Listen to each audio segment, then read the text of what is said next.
Ladies and gentlemen, welcome to your dose of zombies news from the game and its community here on COD Zombies HQ. Good to be back with you guys at the start of Season 3, where we've got a whole lot of stuff to talk about, so let's kick things right off with our first story of the day. While Cold War Season 3 is kind of light on the content side for the Zombies mode, with the only new map being a new Outbreak map called Duga, Treyarch has implemented a lot of Zombies changes that kind of set the stage for future content. And speaking about that future content, Treyarch said this: "The Dark Ether story will continue to unfold through new in-game intel discoverable in Outbreak Season 3, setting up events leading to the main quest that's the main Easter egg coming to Outbreak later in the season." Without spoiling anything, let's just say that the secrets uncovered in Outbreak will tie directly into the narrative for our next round-based Zombies map, Berlin, which is currently in the works, as well as future seasons of Zombies content. So it seems like for whatever reason the main Easter egg to the Outbreak mode was delayed. We initially expected it at the start here of Season 3, that's not gonna happen anymore. And then the Berlin survival map released at the start of Season 4. I hope that isn't the case. Man, we need another round-based Zombies map in this game. So hopefully those release timings will be pushed up a bit.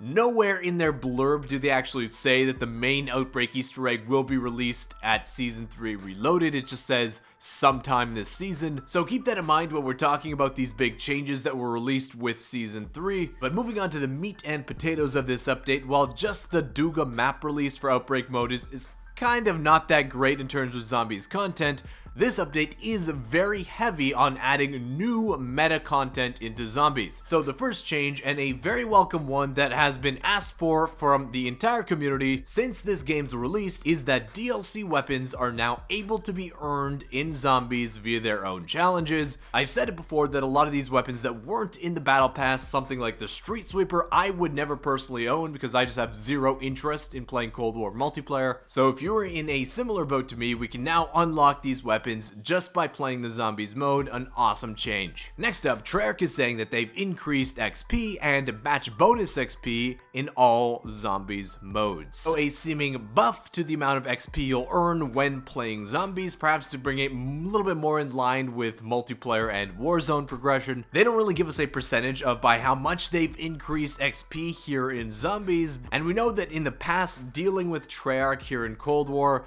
when they say they've increased XP, it could mean that they've decreased it, it could mean that they've stayed the same. They've had a bunch of problems with that in the past, so here's hoping that when they say they increased the amount of XP you'll earn in Zombies, that it is actually true and working as intended in game. Next up, the new Toxic Growth Field upgrade has been released, along with all 5 tiers of its upgrades. I'm not exactly sure how good this one is going to be, but it'll definitely be interesting to try it out in game to see how it actually works. Next up, Treyarch is going all in on some major balance changes, the first one being a pretty good change to what was kind of an underpowered ammo mod, that being Napalm Burst, where they say that they've doubled all of the damage effects. So I assume that means they doubled the damage of the actual burn of the Napalm Burst when it activates, to make that ammo mod a lot more effective at actually taking down zombies. And the second change they made, and you know what we called this? It feels like several months ago already. Deadwire Tier 5 was released into the Cold War Zombies mode, and it was awesome and everyone was rocking it. Once Treyarch released their first nerf for Deadwire, I called it then that it would be the first of a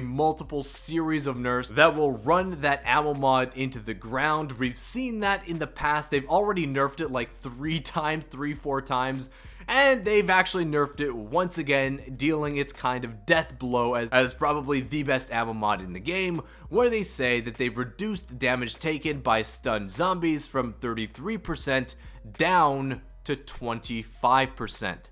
They've also reduced its effect radius, meaning that if you take out a zombie via Deadwire, it's less likely that zombies beside him will actually be affected by it if they're beyond a certain distance. I don't know what Treyarch has against Deadwire, but man, it's been taking punches over and over again with constant nerfs for a while now, but for whatever reason, it doesn't seem like that's the only thing they nerfed. They also ended up nerfing the Shattered Blast ammo mod, where they say that they've reduced explosive damage by half, which is actually a huge nerf to that Shatter Blast ammo mod. I didn't really see it as being overpowered, but apparently Treyarch thinks otherwise, where the effects of that ammo mod will now do half as much damage as they did beforehand. So some kind of weird buffs and nerfs to various things. Treyarch trying to shake up the meta, I guess, a little bit. I'm not exactly sure how effective they'll be doing it, but I guess they're trying. Heading over to the Outbreak side, obviously Duga being the new major kind of marquee content at the start of Season 3 here. They've also added new in-game story intel, which they talked about earlier. There's a new quote-unquote world event in the Outbreak game mode called the Fury Crystal event. And this is interesting. They've actually gone ahead and added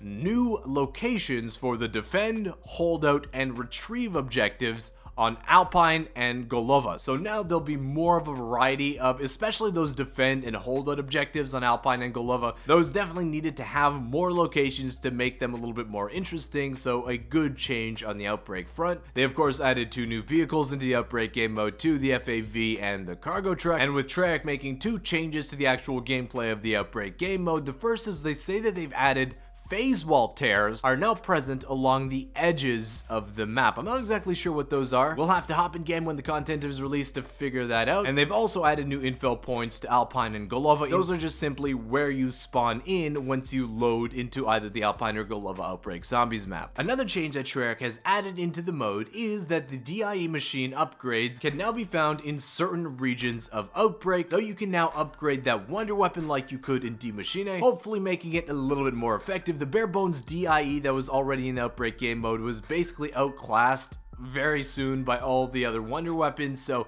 making it kind of useless. We don't exactly know how you acquire the upgrades for the DIE in Outbreak yet, but once that's been figured out, of course, I'll be sure to let you guys know. Next up, some big changes for you brave souls that have decided to head into the fray and play public matches here in Cold War Zombies. A lot of you guys that play pubs will know that players being AFK are rampant across those public zombies modes.